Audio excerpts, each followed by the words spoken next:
Quando meu pai e madrasta entraram no meu quarto naquela noite, vi nos olhos deles que não haveria misericórdia. A cada golpe que ela dava no meu rosto, meu próprio pai sorria como se fosse um espetáculo. Eu tinha apenas 14 anos quando planejei minha própria morte para escapar do inferno que chamava de lar. Olá, meus queridos. Que bênção poder estar aqui com vocês hoje. Sou Daiane Oliveira Mendonça, tenho 68 anos e antes de continuar, preciso compartilhar algo com vocês. Os médicos me deram a notícia há 3 semanas. Estou com câncer de ovário em estágio terminal. Me deram poucos meses de vida.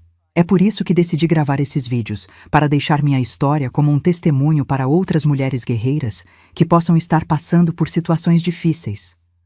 A todas queridas aqui deste mundo, que não estarei mais presentes em alguns meses, peço para comentarem Forças Daiane.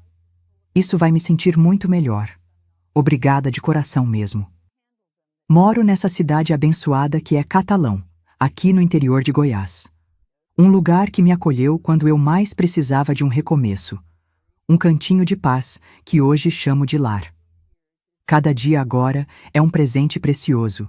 E poder compartilhar minha jornada com vocês é uma forma de dar sentido a todo o sofrimento que passei. Se vocês puderem deixar um like nesse vídeo, se inscrever no canal e ativar o sininho de notificações, estarão me ajudando a espalhar essa mensagem para outras mulheres que precisam ouvir que é possível superar até mesmo as situações mais terríveis. Uma das coisas que eu mais gosto da minha vida é este jardim. Comecei ele há quase 30 anos, depois que me mudei para cá. É meu cantinho de paz, onde converso com Deus e agradeço por cada amanhecer, mesmo agora que sei que meus amanheceres estão contados. Estou aqui na minha varanda, sentadinha na cadeira de balanço que meu Josias fez para mim antes de partir. Daqui posso ver as montanhas ao longe e sentir o ventinho fresco da tarde. Tenho ao meu lado uma mesinha com meu chá de erva cidreira e o álbum de fotografias antigo que guardo com tanto carinho. São memórias de uma vida que teve muita dor, mas também muita alegria e superação. Hoje vou contar uma história que guardei dentro do peito por muitos anos. Uma história sobre perder a pessoa que mais amamos no mundo e como a vida pode mudar da água para o vinho de um dia para o outro. Sobre como uma menina teve que se tornar mulher cedo demais. E como às vezes precisamos tomar decisões difíceis para sobreviver. É uma história de dor, meus filhos, mas também de redenção e recomeço. Tudo começou lá nos anos 60, quando eu era apenas uma menininha de tranças, correndo pelos quintais de terra vermelha de Jataí, minha cidade natal aqui mesmo em Goiás. Nossa vida em Jataí era simples, mas cheia de amor. Morávamos numa casinha de 3 cômodos, com chão de terra batida e telhado que fazia aquele barulhão quando chovia. O quintal era grande, com pés de manga, goiaba e pequi que eu adorava subir, mesmo sabendo que ia levar bronca da minha mãe, Dona Zulmira. Ah, minha mãezinha. Dona Zulmira era o sol da nossa casa. Baixinha, gordinha, com aqueles cabelos pretos sempre amarrados num coque e um sorriso que iluminava tudo ao redor. Trabalhava como costureira, fazendo vestidos e concertos para a gente da cidade. Tinha mãos de fada, como dizia a vizinhança. À noite, depois que terminava os afazeres, sempre vinha me botar para dormir contando histórias de assombração ou dos tempos antigos. Mesmo cansada, nunca deixava de me acariciar os cabelos até que eu pegasse no sono. Daiane, minha filha, estudo é a única coisa que ninguém tira de você. Ela sempre dizia enquanto me ajudava com as lições. Mãe não tinha estudado muito, só até a 3ª série, mas sabia ler bem e fazia questão que eu aprendesse tudo direitinho. Guardava cada desenho que eu fazia na escola, cada bilhetinho da professora elogiando o meu comportamento. Meu pai, seu divino, era bem diferente. Alto, magro, sempre de chapéu e com aquele olhar distante. Trabalhava como pedreiro e passava dias fora, construindo casas nas fazendas da região. Quando estava em casa, falava pouco. Era um homem rígido, desses que não precisa levantar a voz para ser respeitado. Bastava um olhar dele para todo mundo ficar quieto. Nunca foi de carinho, nunca me colocou no colo ou disse palavras doces. Mas a mãe sempre dizia: Seu pai ama você do jeito dele, filha. Homem antigo é assim mesmo. Nossa rotina era marcada pelo relógio da mãe.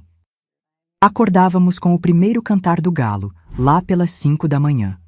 Enquanto ela preparava o café no fogão a lenha, aquele cheirinho de café fresco com broa de fubá que nunca esqueci, eu arrumava a mesa.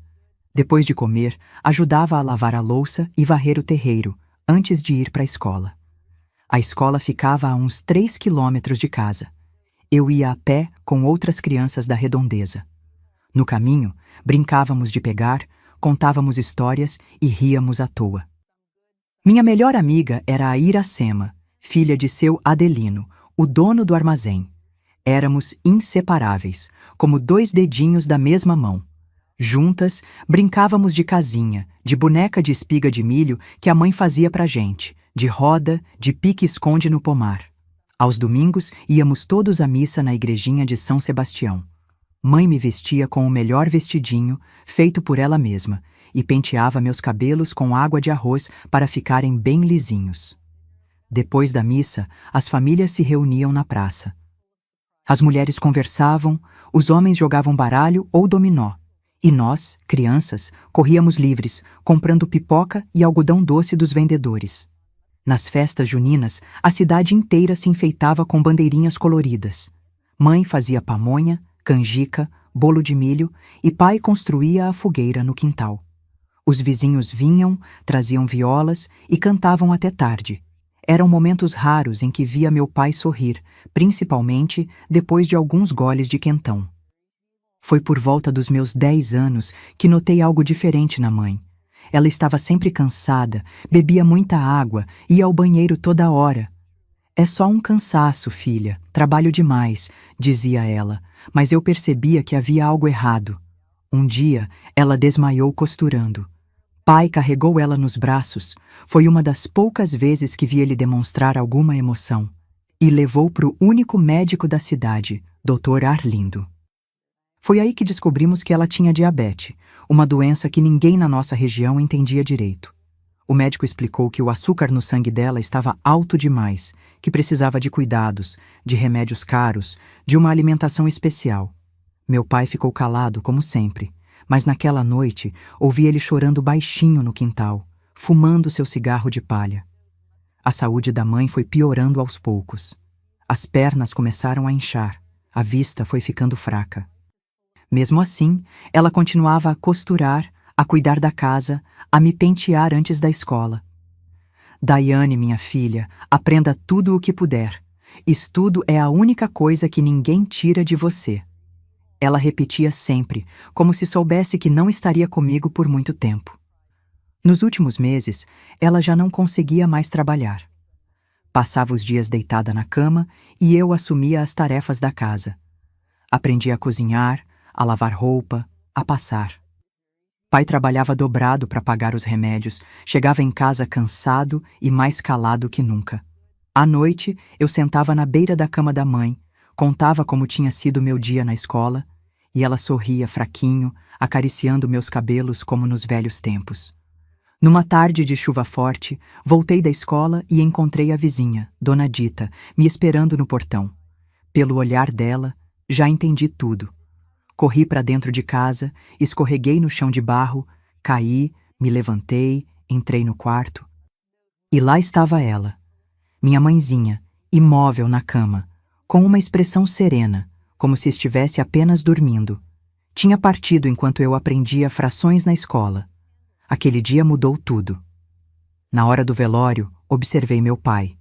Permaneceu o tempo todo de pé, ao lado do caixão, sem derramar uma lágrima, sem dizer uma palavra. Quando as pessoas vinham dar os pêsames, ele apenas balançava a cabeça. Não houve um "sinto muito" para mim, nem um abraço, nem qualquer gesto de consolo. Era como se ele tivesse congelado por dentro. E foi assim que, aos 12 anos, me vi sozinha com um pai que mal sabia como falar comigo, numa casa que, sem minha mãe, já não parecia mais um lar. Os meses seguintes à partida da mãe foram de silêncio. Pai saía cedo para trabalhar e voltava tarde, muitas vezes cheirando a pinga. Eu cuidava da casa como tinha aprendido, Ia para a tia-escola, voltava, fazia comida, lavava roupa. Às vezes, ficava horas olhando para as roupas da mãe no baú, sentindo o cheirinho dela que ainda estava ali, fraquinho, mas presente. À noite, chorava baixinho para que pai não ouvisse. Ele nunca falou sobre a mãe depois que ela se foi. Era como se tivesse apagado ela da memória. Estava com 14 anos quando tudo mudou de novo. Numa sexta-feira, pai chegou mais cedo que o costume e disse, sem rodeios, arrume a casa, vem visita amanhã. Foi só isso. Nenhuma explicação, nenhum detalhe. Típico dele. No dia seguinte, me levantei cedinho, varri o terreiro, lustrei os poucos móveis que tínhamos, matei uma galinha e fiz um ensopado como mãe me ensinou. Por volta do meio-dia, ouvi o barulho da carroça do pai chegando. Quando saí no terreiro para recebê-los, levei um susto. Ao lado dele estava uma mulher que eu nunca tinha visto. Neide. Esse era o nome dela. Era o oposto da minha mãe. Alta, magra, com cabelos pintados de loiro e unhas compridas vermelhas. Usava um vestido justo que mostrava todas as curvas, batom da mesma cor das unhas e um perfume forte que dava para sentir de longe. Sorriu para mim, mas o sorriso não chegou aos olhos. Essa é a Neide, pai falou. Minha noiva. Vai morar com nós a partir de hoje. Noiva? Minha cabeça girou. Mal tinha passado 1 ano desde que enterramos mãe. Como assim, noiva? Como assim morar conosco?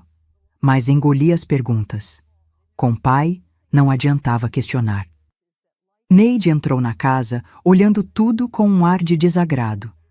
É pequena, né, divino? E precisa de uma mão de tinta urgente. Depois, olhou para mim dos pés à cabeça. A menina também precisa de uns cuidados. Tá parecendo um moleque com esse cabelo desarrumado. Naquele mesmo dia, ela já tinha arrumado suas coisas no quarto do pai. Trouxe 2 malas grandes cheias de roupas e frascos de perfume. À noite, ouvi sons vindos do quarto deles que me deixaram com o rosto quente de vergonha. No início, Neide tentou se mostrar prestativa. Fazia comida. Não tão boa quanto a da mãe, mas comível. Varria a casa. Até tentou me ensinar a passar batom. Mas havia algo nos olhos dela que me dava arrepios.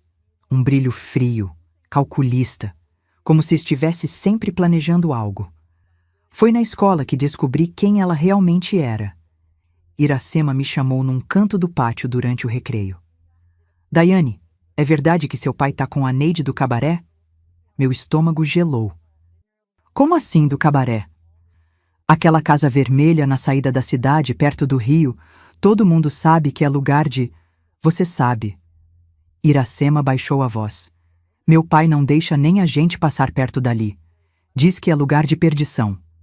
Voltei para casa naquele dia com um peso no peito. Agora entendia os olhares e cochichos quando passava na rua com Neide. A cidade inteira sabia o que eu, na minha inocência, não tinha percebido. Aos poucos, a máscara de Neide foi caindo. Parou de fazer comida, dizia que estava cansada, que eu já estava grande e podia cuidar da casa sozinha. Passava horas se arrumando no quarto, experimentando roupas, pintando as unhas.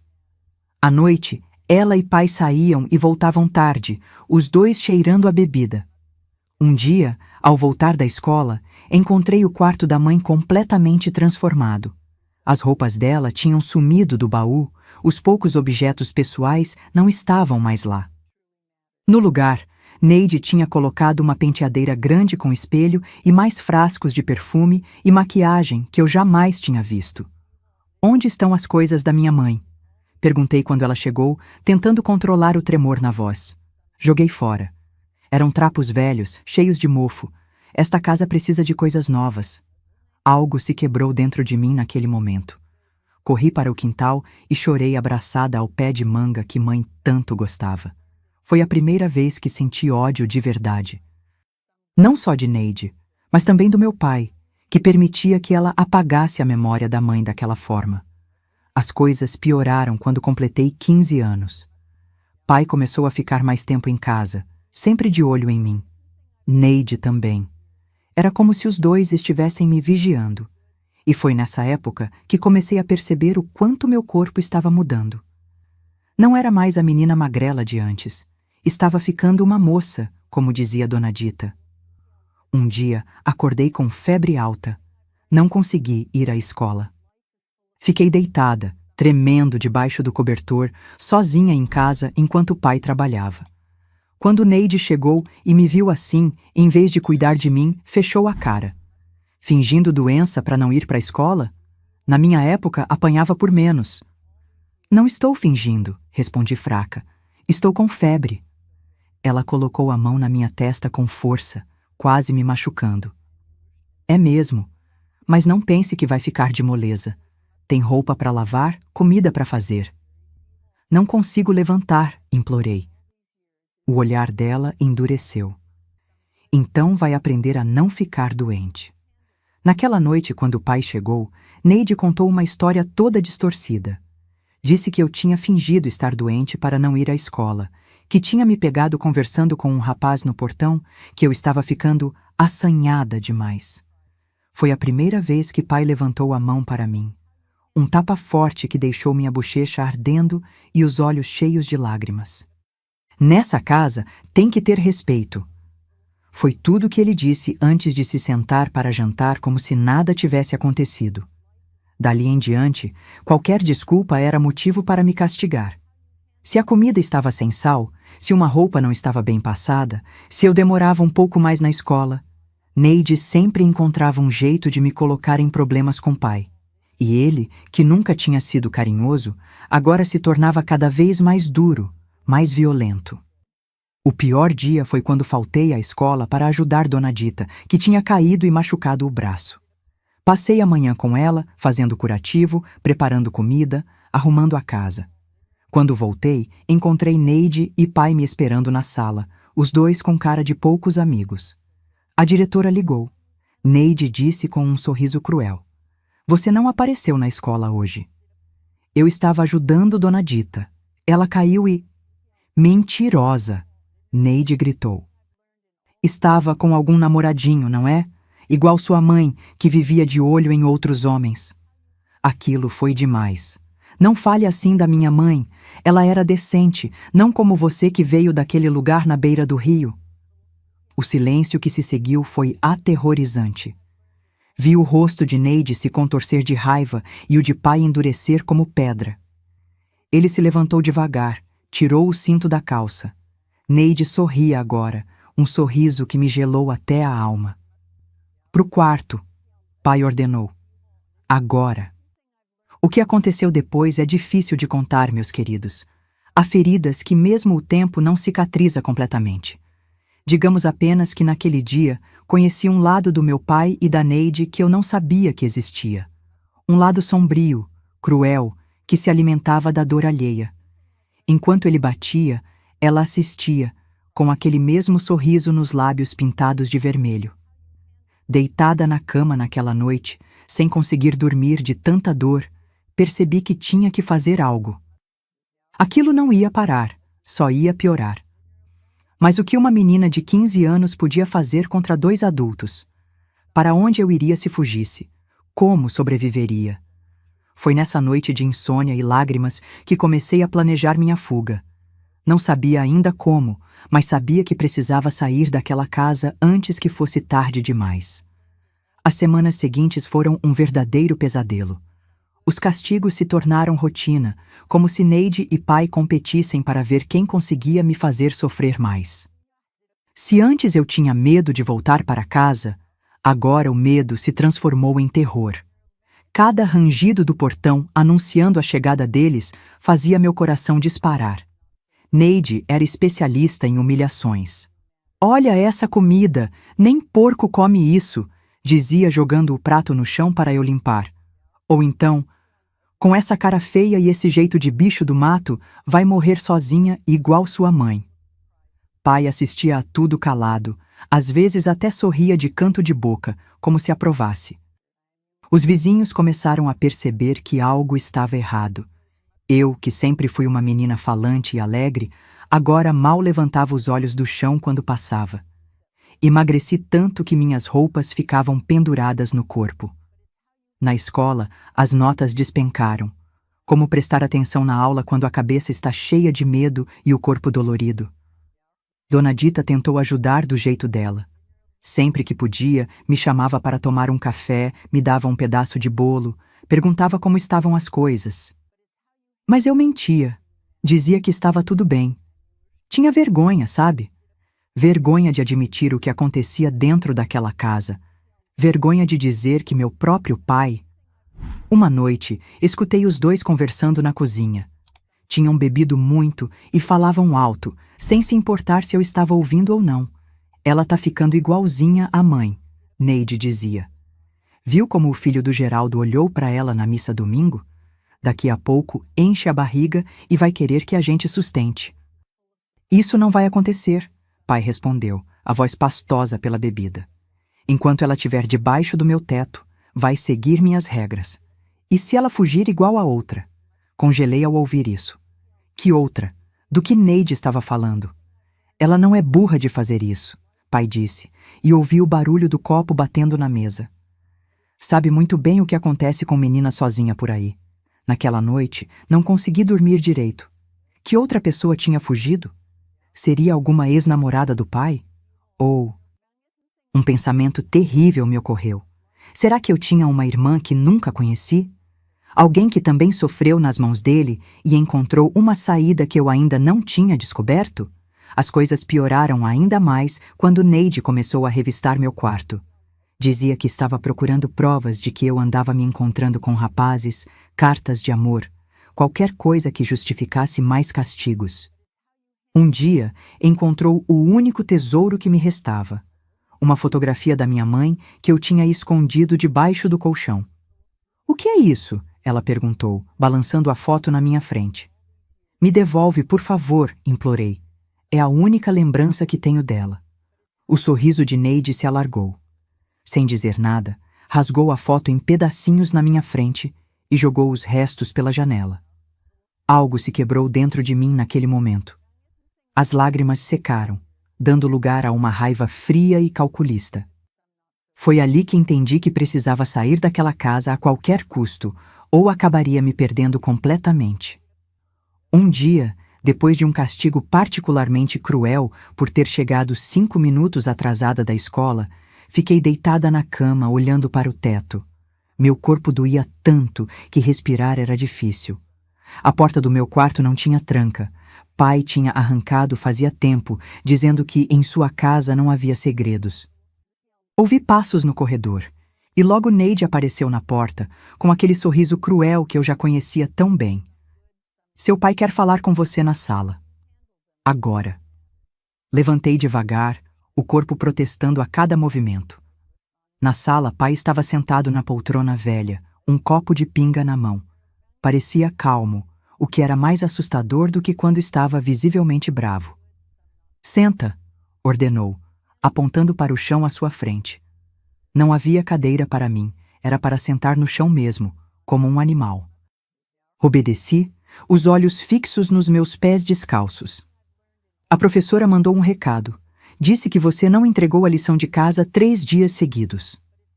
Meu coração acelerou. Era verdade. Não tinha conseguido fazer as tarefas porque Neide me obrigava a limpar a casa inteira todo dia depois da aula, até tarde da noite. Eu não tive tempo, murmurei. Não teve tempo, pai repetiu, como se saboreasse cada palavra. Sabe quanto me custa te mandar para a escola? Os livros, os cadernos, o uniforme? E você não teve tempo? Neide se aproximou, parando atrás da poltrona dele, as mãos nos ombros do pai, como uma rainha ao lado do rei.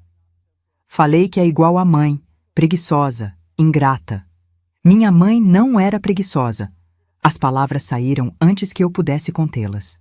O que se seguiu foi uma das piores noites da minha vida. Os detalhes são pesados demais para compartilhar, meus queridos. Digamos apenas que, naquela noite, tanto pai quanto Neide ultrapassaram um limite que nunca deveria ser cruzado.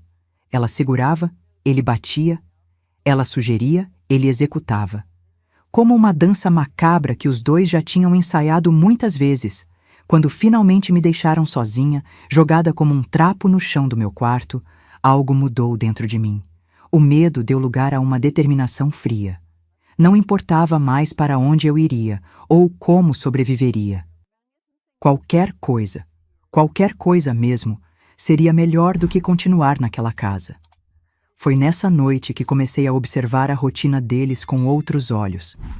Não mais como uma vítima assustada, mas como alguém planejando um golpe.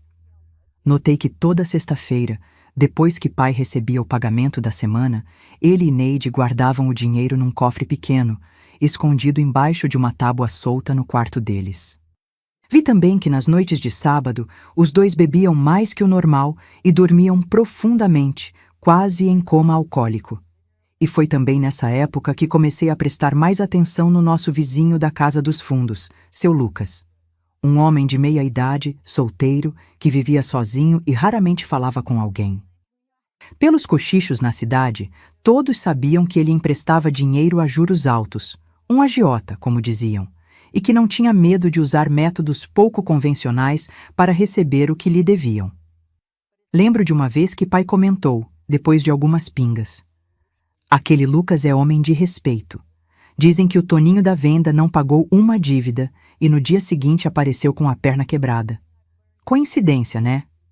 E riu de um jeito que me deu arrepios. Durante dias, fiquei observando a casa de seu Lucas. Vi homens estranhos entrando e saindo, sempre com cara de poucos amigos. Uma vez, vi um rapaz sair de lá mancando, o rosto inchado como se tivesse levado uma surra. Seu Lucas não era flor que se cheirasse, isso estava claro.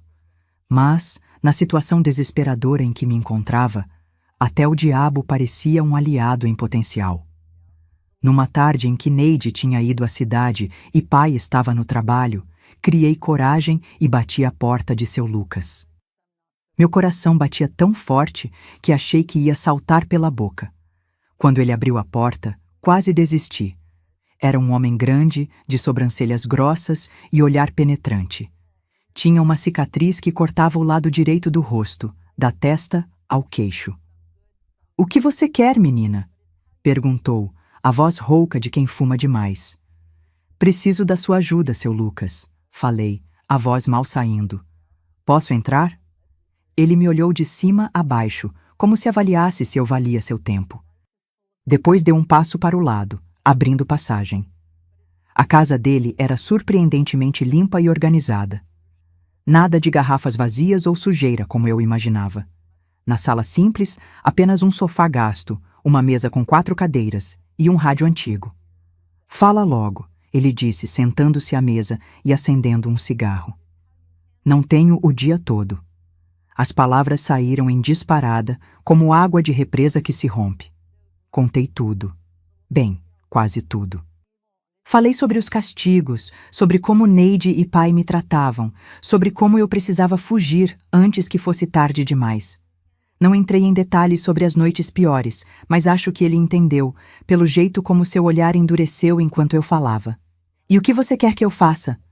perguntou quando terminei, apagando o cigarro no cinzeiro. "Não sou assistente social, menina." "Sei que não", respondi, juntando toda a coragem que me restava. "Mas o senhor tem conexões.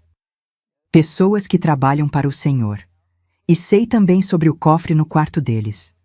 Seu Lucas levantou uma sobrancelha, agora interessado de verdade. "O que exatamente você está propondo?" E foi assim que, naquela tarde, nasceu o plano mais desesperado e arriscado da minha vida. Um plano que, se desse errado, poderia me custar muito mais do que alguns castigos.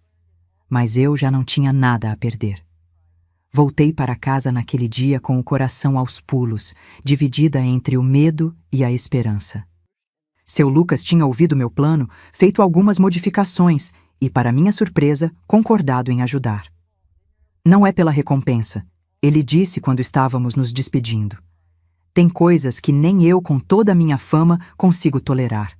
O que seu pai e aquela mulher fazem com você é uma delas." O plano era simples, mas arriscado.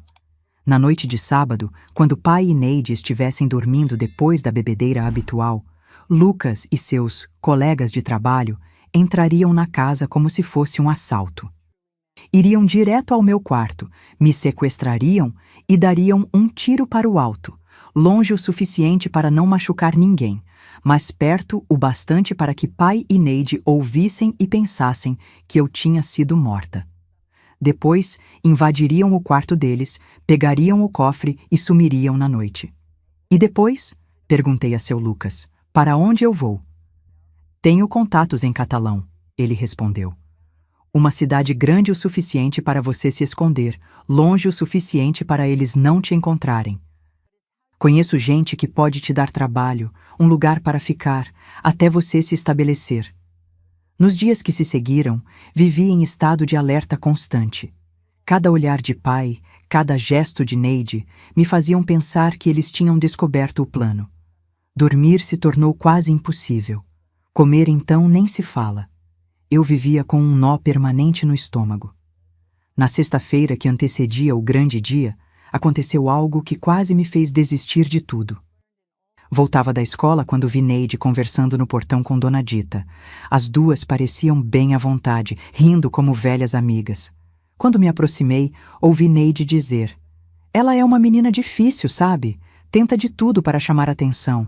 Até inventou que o pai batia nela. Já pensou? O divino que não mata nem uma mosca." Dona Dita me viu chegando e sorriu, um sorriso diferente do que costumava me dar. Tinha desconfiança nos olhos dela agora. "Oi, Daiane. Sua madrasta estava me contando como vocês estão se dando bem agora." Olhei de uma para outra, sentindo como se o chão tivesse sumido debaixo dos meus pés. Neide, a mulher que me torturava dia após dia, estava ali, mentindo descaradamente, transformando-me na vilã da história. E o pior, Dona Dita parecia acreditar nela. "É verdade", consegui murmurar antes de entrar correndo para casa. Naquela noite, enquanto lavava a louça do jantar, ouvi pai e Neide conversando na sala. "Falei com todas as vizinhas", Neide dizia. "Se ela tentar espalhar mais mentiras sobre nós, ninguém vai acreditar. Já preparei o terreno." "Bem feito", pai respondeu. "Menina ingrata. Depois de tudo que fazemos por ela." Aquilo foi a gota d'água. Percebi que não era só meu corpo que estava em perigo naquela casa, mas também minha sanidade, minha alma. Eles não estavam apenas me machucando fisicamente, estavam tentando destruir minha reputação, fazer com que eu duvidasse da minha própria percepção da realidade. Era cruel, calculado, e eu não aguentaria por muito mais tempo. No sábado, o dia do plano, acordei com um propósito renovado. Não importava mais o que acontecesse depois, tinha que sair daquela casa naquela noite. Fiz tudo como de costume. Limpei, cozinhei, fiquei quieta no meu canto. Pai e Neide nem notaram nada diferente no meu comportamento, tão absortos estavam em seus próprios prazeres. Como esperado, começaram a beber cedo. Primeiro cerveja, depois pinga. A cada gole suas vozes ficavam mais altas, suas risadas mais estrondosas. Por volta das 10 da noite, já estavam cambaleando pela casa. Neide tentou me puxar para dançar com eles, mas fingi estar com dor de cabeça e me retirei para o quarto. "Sempre estraga nossa diversão", ouvi ela reclamar enquanto fechava a porta. Sentada na beirada da cama, ouvia a música alta e as risadas na sala. Aos poucos, os sons foram diminuindo. Olhei pelo vão da porta e vi que tinham ido para o quarto deles. Ainda demorou um tempo até o silêncio completo se instalar na casa. Quando finalmente ouvi os roncos altos de pai, soube que era hora. Peguei a pequena trouxa que tinha preparado, algumas roupas, o caderno da escola onde anotava meus pensamentos e um lenço que tinha pertencido à minha mãe. A única coisa dela que Neide não tinha encontrado e destruído. Escondi tudo debaixo do travesseiro e me deitei, vestida, esperando. À meia-noite em ponto, ouvi um barulho na janela. Era o sinal. Meu coração parecia que ia explodir no peito. Seu Lucas tinha sido claro. Eu deveria ficar deitada, fingindo dormir e não fazer barulho algum. Eles entrariam, me sequestrariam e o resto aconteceria conforme o plano. Os minutos seguintes foram um borrão de medo e adrenalina. Ouvi o barulho da janela da cozinha sendo forçada, passos pesados pelo corredor. De repente, a porta do meu quarto se abriu e 3 homens encapuzados entraram. Apesar de saber que era tudo combinado, não pude evitar um tremor de medo real. "Quietinha!" Um deles sussurrou, pegando-me pelo braço com força suficiente para parecer um sequestro verdadeiro, mas sem realmente machucar. Saímos para o corredor e foi aí que o plano quase desandou. A porta do quarto de pai e Neide se abriu de repente e lá estava ele, só de cueca, os olhos inchados de sono e álcool. "Que diabo?"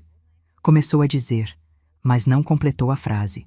Um dos homens agiu rápido, dando um soco tão forte no rosto de pai que ele caiu para trás, desacordado. Neide apareceu logo atrás, gritando como uma louca. Outro dos homens apontou algo para ela. Na escuridão, não pude ver se era uma arma de verdade, e ordenou: "No chão! Agora!"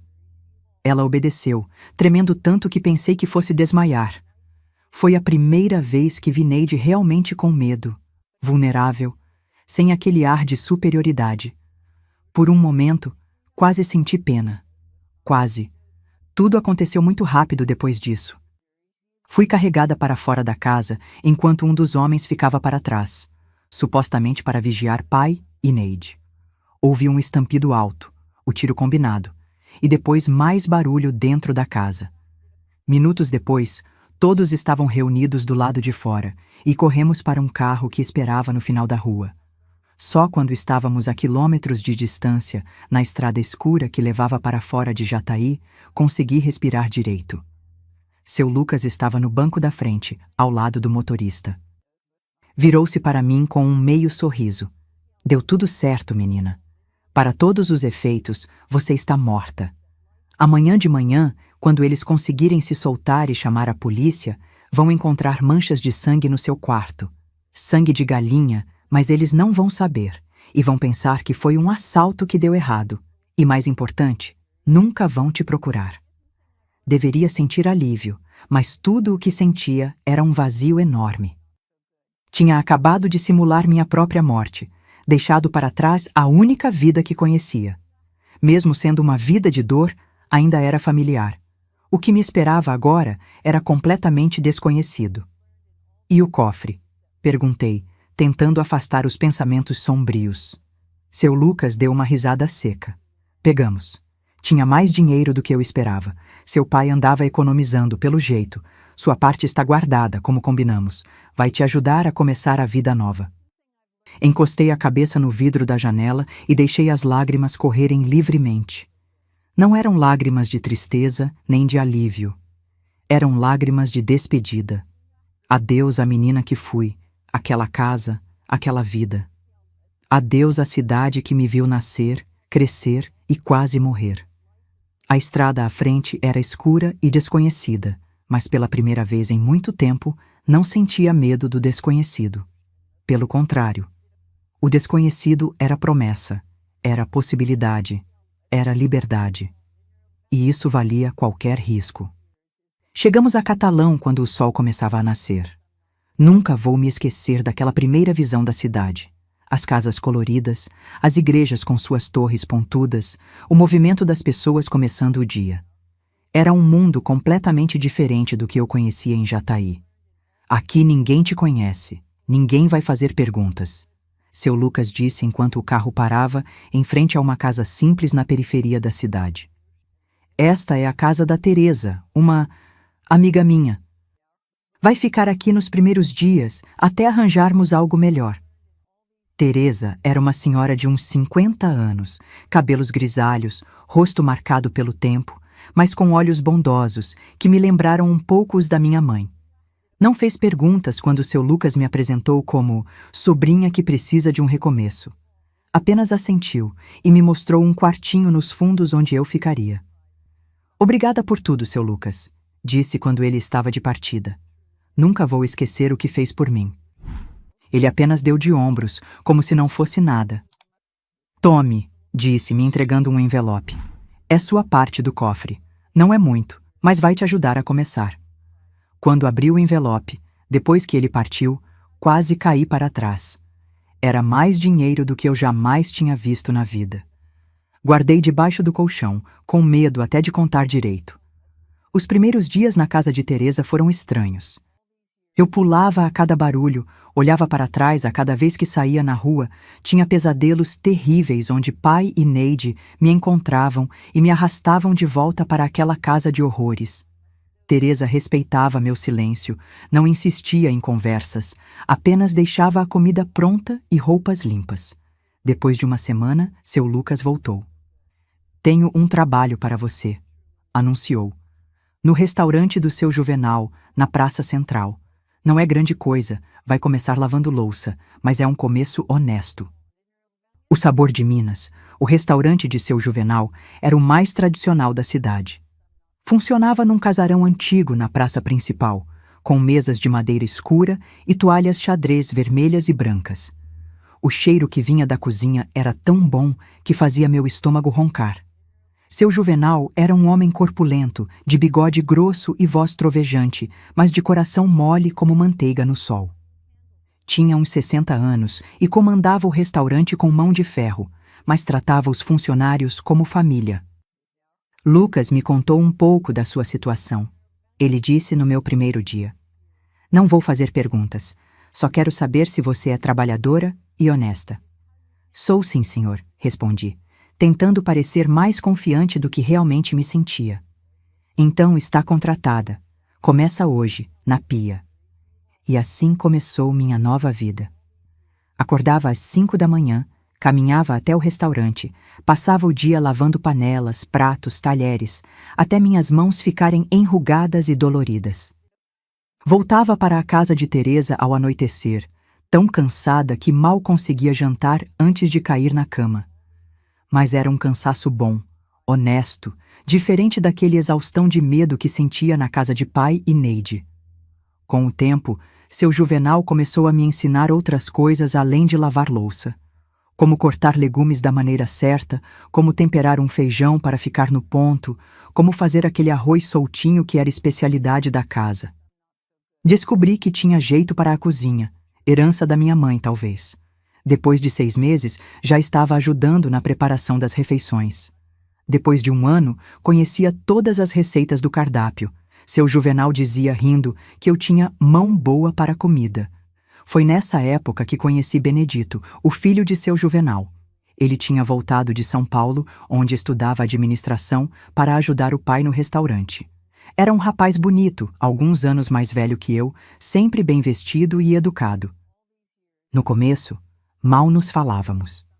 Eu era apenas a moça da cozinha, ele era o filho do patrão. Mas aos poucos, as coisas foram mudando. Benedito começou a aparecer na cozinha com mais frequência, sempre com alguma desculpa para puxar conversa. Uma vez, me pegou cantarolando enquanto cortava cebolas. "Tem uma voz bonita", ele disse, me fazendo corar até a raiz dos cabelos. Aos poucos, fui me abrindo com ele. Não contei toda a verdade sobre meu passado, claro. Disse apenas que tinha perdido os pais e vindo para Catalão em busca de uma vida melhor.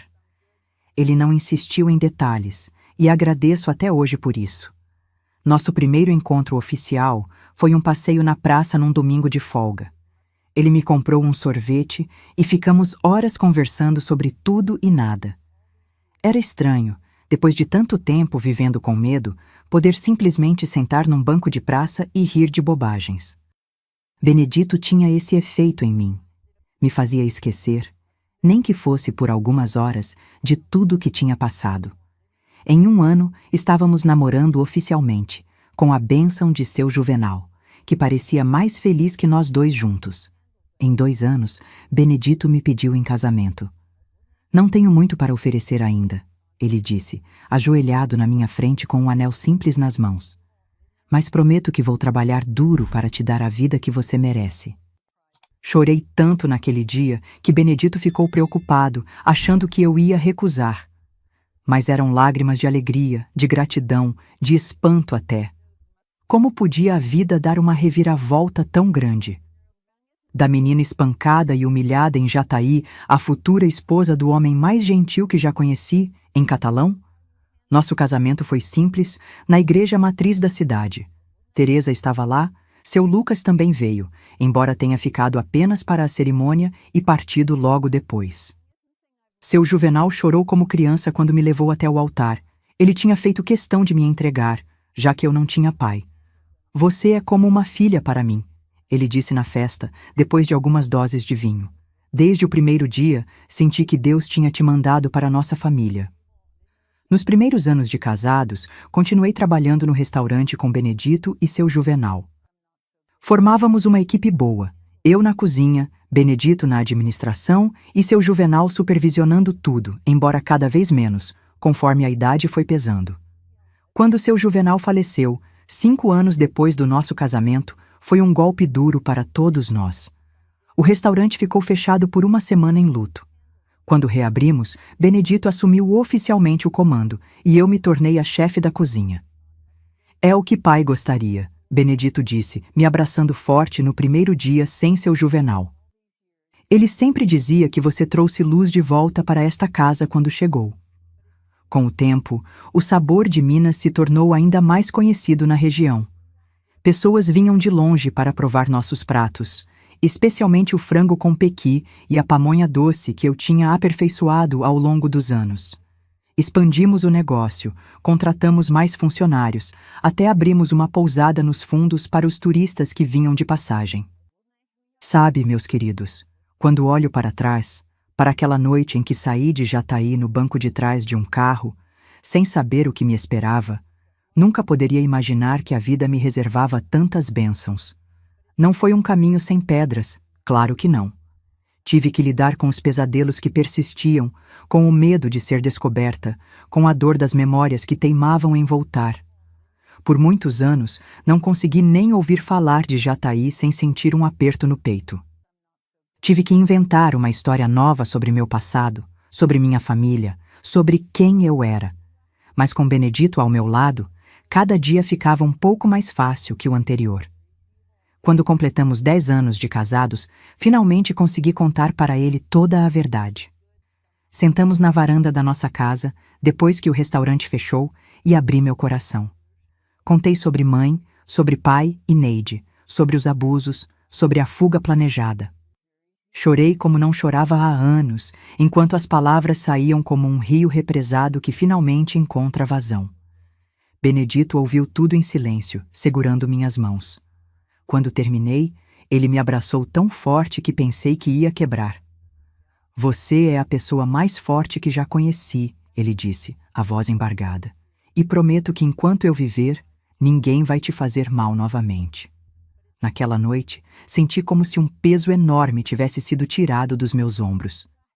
Não precisava mais fingir, não precisava mais ter medo. Tinha encontrado não apenas segurança, mas amor verdadeiro, respeito, dignidade, coisas que por muitos anos pensei que não merecia ou que não existiam para alguém como eu. E foi assim, meus queridos, que aquela menina assustada de Jataí se transformou na mulher que sou hoje. Foi assim que encontrei não apenas refúgio, mas um lar verdadeiro em catalão. Foi assim que aprendi que, por mais escura que seja a noite, o sol sempre volta a nascer. Hoje, aos 68 anos, olho para trás e vejo como a vida dá voltas. Continuo aqui em Catalão, na mesma cidade que me acolheu quando eu não tinha nada além da roupa do corpo e um punhado de sonhos quebrados. O restaurante Sabor de Minas ainda funciona, agora administrado pelo nosso sobrinho Renato, filho da irmã de Benedito, já que não tivemos filhos. Benedito nos deixou faz 5 anos. Um infarto fulminante enquanto dormia. Foi tão rápido que nem teve tempo de sofrer, graças a Deus. Foram quase 40 anos juntos, uma vida inteira de companheirismo, respeito e amor. Sinto falta dele todos os dias, principalmente ao entardecer, quando costumávamos sentar na varanda para tomar um café e ver o dia acabar. Às vezes, ainda ponho 2 xícaras na mesa por costume, e só percebo quando já servi o café na segunda. São esses pequenos momentos que me fazem sentir o quanto ele ainda está presente em cada canto desta casa. Nossa casa fica a 2 quadras do restaurante, uma construção simples mas aconchegante, com um quintal grande onde cultivo meu jardim de ervas medicinais. Comecei esse jardim há quase 30 anos, depois que descobri um caroço no seio. Foi um susto danado. Benedito ficou mais desesperado que eu. Mas graças a Deus, os médicos trataram a tempo e eu venci aquela batalha. Durante o tratamento do câncer de mama, me apeguei às ervas medicinais como forma de complementar os remédios da medicina tradicional. Estudei muito sobre o assunto, conversava com as senhoras mais velhas da cidade, resgatei algumas receitas que minha mãe me ensinou quando criança. Lembro que, quando pequena, via ela preparando chás para vizinhos doentes, sempre com um sorriso no rosto e uma palavra de conforto. É mais o carinho que cura do que a erva em si, ela dizia. E eu acredito nisso até hoje. O jardim começou com algumas mudinhas de erva cidreira e capim-santo e hoje ocupa quase todo o quintal. Tenho manjericão, alecrim, hortelã, boldo, poejo, arruda, alfavaca e muitas outras plantinhas que uso para fazer chás e remédios caseiros. Cada canteiro tem sua história, sabe? O de camomila foi plantado quando nossa sobrinha neta nasceu. Dizem que acalma os bebês.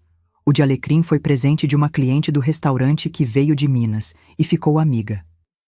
As roseiras que cercam tudo vieram de mudas que Benedito me deu no nosso aniversário de 25 anos de casados. As vizinhas sempre aparecem pedindo um chazinho para isso ou aquilo, e eu nunca nego. Dona Lourdes, que mora na esquina, vem toda semana buscar erva doce para o netinho que tem cólicas. Seu Antônio, o aposentado da Casa Azul, sempre pede hortelã para sua digestão. E a jovem Patrícia, recém-casada, que mudou para o bairro no ano passado, já aprendeu a fazer pomada de calêndula comigo. Sinto que é uma forma de honrar a memória da minha mãe, passando adiante o conhecimento que ela começou a me transmitir, mas que foi interrompido tão cedo. Minha rotina é tranquila hoje em dia. Acordo cedo, com o primeiro cantar do galo, hábito que nunca perdi desde a infância. Faço meu café, cuido das minhas plantas, às vezes passo no restaurante para ver como as coisas estão indo. Renato é um bom administrador, mas ainda gosta de ouvir meus conselhos, principalmente sobre as receitas tradicionais da casa. Vó, ninguém faz um frango com pequi igual ao seu, ele sempre diz, e isso me enche de orgulho. Nas tardes de quinta-feira, dou aulas de culinária para mulheres carentes no centro comunitário do bairro. Ensino não apenas a cozinhar, mas também a transformar essa habilidade em sustento. Muitas delas vêm de histórias difíceis, algumas até parecidas com a minha. Não conto meu passado em detalhes, mas elas sentem que tenho uma compreensão especial do que passam. Várias dessas mulheres conseguiram montar pequenos negócios de marmitas, bolos para festa, doces caseiros. A Jussara, que chegou aqui depois que o marido a espancou e quebrou seu braço, hoje tem uma barraquinha de quitutes na feira municipal que sustenta ela e os 3 filhos. A Marlene, que dormia na rodoviária quando a conheci, agora fornece biscoitos para 3 mercadinhos da cidade. Quando vejo essas mulheres conquistando sua independência financeira, sinto uma alegria que não cabe no peito. É como se, de alguma forma, estivesse dando a elas a chance que eu tive quando cheguei aqui. Cada uma que consegue se libertar de uma situação de abuso ou dependência, é como se eu mesma estivesse nascendo de novo. Aos domingos, vou à missa na igreja matriz, a mesma onde me casei com Benedito. Sento sempre no mesmo banco, o terceiro da direita, onde costumávamos ficar juntos. Depois, geralmente almoço na casa da Marilda, irmã dele, com toda a família reunida. Tenho Renato e a esposa Cristina, os filhos deles, meus sobrinhos netos Pedro e Gabriela. Às vezes vem o Augusto, outro sobrinho de Benedito, com a família dele de Goiânia. A mesa fica cheia, barulhenta, com crianças correndo para todo lado. Tenho uma relação muito próxima com todos eles, mesmo depois que Benedito se foi. São a família que o destino me deu, já que nunca tive coragem de procurar saber o que aconteceu com pai e Neide depois daquela noite.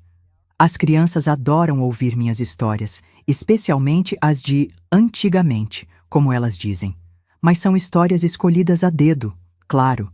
Falo da minha mãe, de como era a vida no interior de Goiás nos anos 60, das brincadeiras que fazíamos, das festas juninas de antigamente. Nunca falo das partes dolorosas. Algumas coisas são melhor deixadas no passado. Por muitos anos, tive medo de que pai e Neide descobrissem que eu estava viva, que viessem atrás de mim. Mesmo depois de adulta, casada, estabelecida, esse medo nunca me abandonou completamente. Às vezes, ainda tenho pesadelos onde estou de volta àquela casa em Jataí, com pai e Neide me perseguindo pelos corredores escuros. Acordo suada, com o coração disparado, e preciso de alguns minutos para me lembrar que estou segura, que aquilo ficou para trás, que eles não podem mais me machucar. Benedito era quem me acalmava nesses momentos. Ele acendia o abajur, me abraçava em silêncio, às vezes cantarolava baixinho até eu voltar a dormir. Depois que ele se foi, tive que aprender a me acalmar sozinha. Os chás de camomila e melissa ajudam, assim como as orações que aprendi com Dona Teresa todos aqueles anos atrás. Mas a vida tem um jeito engraçado de fechar ciclos. Há uns 10 anos, estava atendendo no caixa do restaurante quando uma senhora idosa entrou, apoiada numa bengala. Algo nela me chamou a atenção imediatamente. Era Iracema, minha amiga de infância de Jataí, agora com os cabelos completamente brancos, mas com os mesmos olhos vivos que eu lembrava.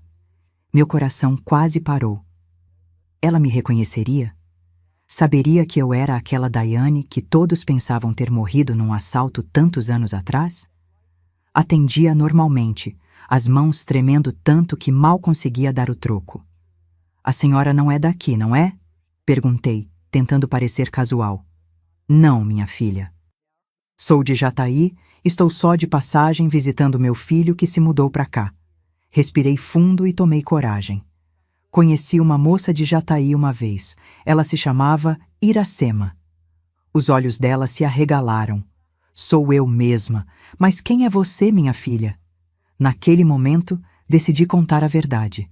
Chamei Renato para assumir o caixa e levei Iracema para os fundos do restaurante. Ali, contei toda a minha história. Ela chorou, me abraçou, pediu perdão por não ter percebido o que acontecia naquela casa. Depois que você sumiu, ela contou, muita coisa veio à tona. Seu pai e aquela mulher foram embora da cidade pouco tempo depois. Havia rumores, sabe? De que não tinha sido um assalto comum. Mas ninguém teve coragem de investigar a fundo. Ela me contou que meu pai tinha falecido de cirrose há mais de 20 anos. A bebida finalmente cobrou seu preço. Neide tinha acabado os dias em um asilo para indigentes em uma cidade pequena do Mato Grosso. Ninguém tinha comparecido ao enterro de nenhum dos dois. Foi um alívio saber que eles tinham saído de Jataí, que nunca mais poderia cruzar com eles. A morte deles não me trouxe alegria, como eu imaginei que traria quando era mais jovem. Trouxe apenas um senso de encerramento, como fechar um livro pesado que se carregou por muito tempo. Iracema prometeu guardar meu segredo e mantivemos contato até ela falecer, 3 anos atrás. Costumávamos trocar cartas. Ela nunca se adaptou ao celular. E às vezes, quando o filho dela vinha visitá-la, ela passava uns dias comigo. Sentávamos na varanda, tomávamos chá e relembrávamos coisas boas da nossa infância, como se filtrássemos o passado, mantendo apenas o que valia a pena recordar. Esse encontro me ajudou a fazer as pazes com meu passado, de certa forma. Percebi que aquela menina assustada de Jataí e a mulher que me tornei em Catalão eram partes da mesma história, uma história de superação e resistência. E isso me fez valorizar ainda mais cada momento bom que a vida me deu desde então. Meus queridos que me acompanharam até aqui, obrigada por ouvirem minha história com tanto carinho. Sei que não é uma história fácil de ouvir, assim como não foi fácil de viver, mas acredito, do fundo do meu coração, que nossos testemunhos têm poder. Têm poder de curar, de libertar, de transformar não apenas nossas próprias vidas, mas também as vidas daqueles que nos escutam. Agora, com a notícia do câncer de ovário em estágio terminal e os médicos me dando apenas alguns meses de vida, sinto uma estranha serenidade tomando conta do meu coração. Não tenho medo da morte, sabe? Tive uma vida plena, conheci o amor verdadeiro, construí algo significativo, Ajudei outras pessoas ao longo do caminho. O que mais poderia pedir? Se você está passando por alguma situação de abuso, seja físico, emocional ou psicológico, quero que saiba que não está sozinha ou sozinho. Quero que saiba que há saída, mesmo quando tudo parece escuro e sem esperança. Eu sei, porque eu estive lá. Estive no fundo do poço, achando que não havia escapatória. Aprendi que a idade não define nossa força, mas sim nossa capacidade de recomeçar cada dia. Não importa se você tem 15 anos, como eu tinha, ou 50, ou 70. Nunca é tarde demais para dizer basta, para buscar ajuda, para reconstruir sua vida. Minhas rugas são mapas de sobrevivência. Cada uma conta uma história de dor superada. Quando olho no espelho hoje, vejo não apenas os sinais da idade, mas as marcas de uma guerreira que se recusou a ser derrotada pela crueldade alheia. A vida me ensinou que até na escuridão mais profunda, nossa luz interior nunca se apaga. Mesmo nos momentos mais difíceis, quando pai e Neide faziam de tudo para me destruir, algo dentro de mim se manteve intacto, inquebrável. E é esse algo que nos salva no final. Nunca permiti que minha dignidade fosse roubada, mesmo quando tentaram levar tudo de mim. Mesmo machucada, humilhada, aterrorizada, nunca deixei que roubassem minha essência, minha humanidade. E isso fez toda a diferença. Descobri que somos mais fortes do que imaginamos, especialmente quando pensamos que não aguentamos mais. Quantas vezes pensei em desistir? Quantas vezes achei que não suportaria mais um dia naquela casa? Mas algo dentro de nós encontra força onde pensávamos não haver nada. O tempo não cura todas as feridas, mas nos ensina a viver com elas e ainda assim sorrir. Carrego as cicatrizes do meu passado até hoje, mas elas não me definem, não controlam minha vida. São apenas parte da minha história, não toda ela. Minha história não é sobre o que fizeram comigo, mas sobre como escolhi responder. Poderia ter me tornado amarga, vingativa, desconfiada de tudo e de todos, mas escolhi o amor, a confiança, a reconstrução. E essa escolha, que fazemos todos os dias, é o que determina quem nos tornamos. Este câncer que agora se espalha pelo meu corpo é apenas mais um capítulo, não o final da minha história. Porque minha história continuará viva através de cada pessoa que ouvir este relato e encontrar coragem para mudar sua própria realidade. Se você conhece alguém que está sofrendo abuso, não feche os olhos. Não faça como alguns vizinhos de Jataí que viam os sinais, mas escolheram não se envolver. Às vezes, um simples gesto de apoio, uma palavra amiga, uma mão estendida, pode salvar uma vida. Pode ter sido a diferença entre a vida e a morte para mim se alguém tivesse interferido. Hoje, em cada país, existem organizações, abrigos, linhas de apoio para quem sofre violência doméstica. Busque ajuda, informe-se sobre os recursos disponíveis na sua região. A internet, que nos conecta agora através deste vídeo, também pode ser uma ferramenta poderosa para encontrar o suporte necessário. Você não precisa passar por isso sozinha, como eu passei, e para aquelas que, como eu, já conseguiram escapar do ciclo de abuso. Sua história importa. Seu testemunho pode ser a luz no fim do túnel para alguém que ainda está presa nas trevas. Não tenha vergonha de compartilhar sua jornada quando se sentir pronta. A vergonha pertence aos abusadores, nunca às vítimas. Antes de me despedir, quero fazer um pedido especial. Se esta história tocou seu coração, por favor, se inscreva no canal e ative o sininho de notificações agora mesmo. Cada inscrição significa que mais uma pessoa poderá ouvir histórias como a minha, histórias que podem salvar vidas. Cada like e cada comentário é como um abraço que recebo nestes últimos meses que me restam e me dá a certeza de que minha jornada não foi em vão. E se puderem, deixem um comentário com forças, Dona Daiane. Isso me dará muito conforto nestes dias difíceis que tenho enfrentado com o tratamento paliativo. Cada mensagem de vocês é como um remédio para a alma, me dando forças para continuar gravando estes vídeos enquanto ainda tenho energia.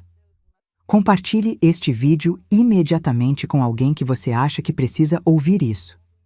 Talvez uma amiga que está num relacionamento abusivo e ainda não percebeu, ou alguém que acabou de sair de uma situação difícil e precisa de esperança. Nunca subestime o poder de um simples compartilhamento.